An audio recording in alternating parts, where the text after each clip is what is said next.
the topic in the chapter on climate change and adaptation.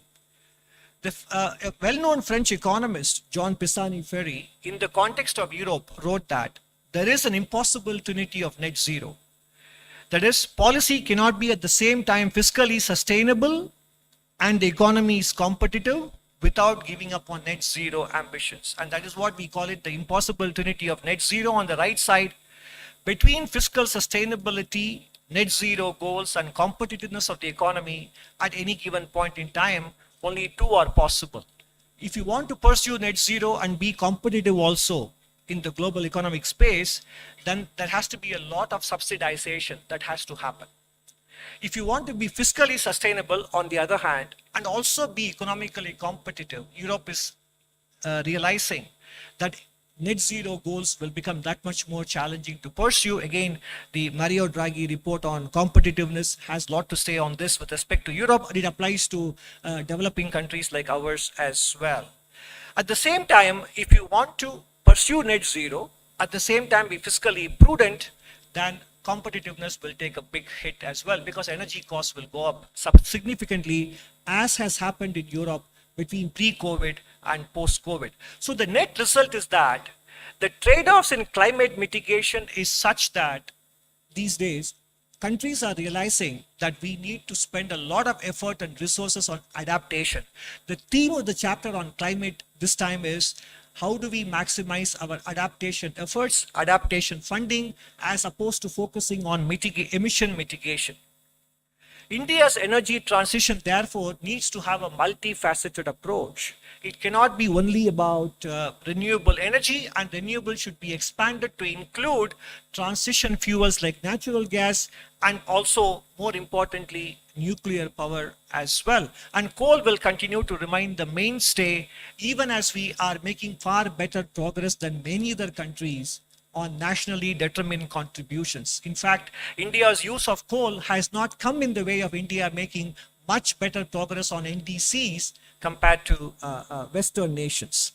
These considerations are discussed in great detail in the chapter on climate and also in chapter 5 as well.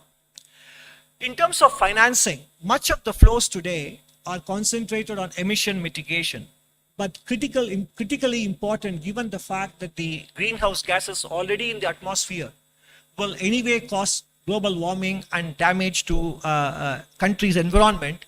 Countries need to generate more adaptation financing. In fact, the Nobel laureate Thomas Schelling very clearly said, if per capita income growth in the next 40 years compares with the 40 years just before that, vulnerability to climate change should diminish and the resources available for adaptation should be greater.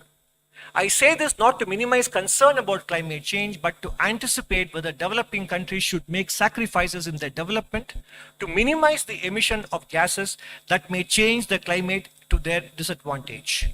Their best defense against climate change may be their own continued development.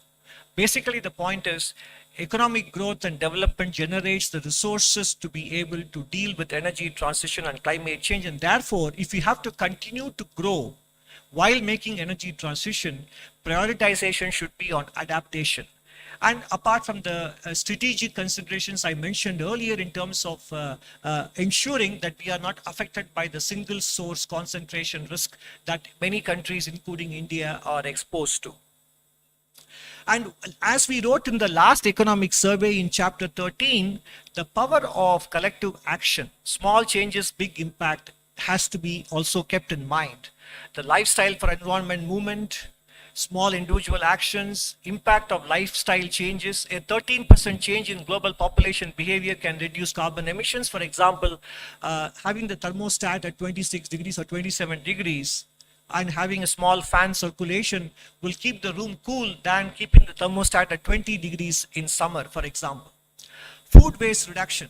Finishing food on a plate can save 90 kilograms of food waste per person annually, cutting down carbon emission and food loss.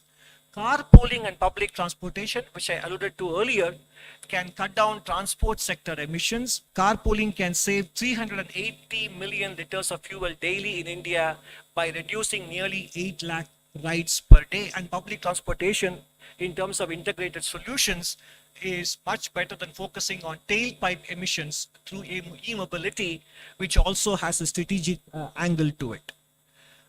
Recycling 1 ton of newspaper can prevent 25,000 liters of water wastage, contributing to more efficient resource use.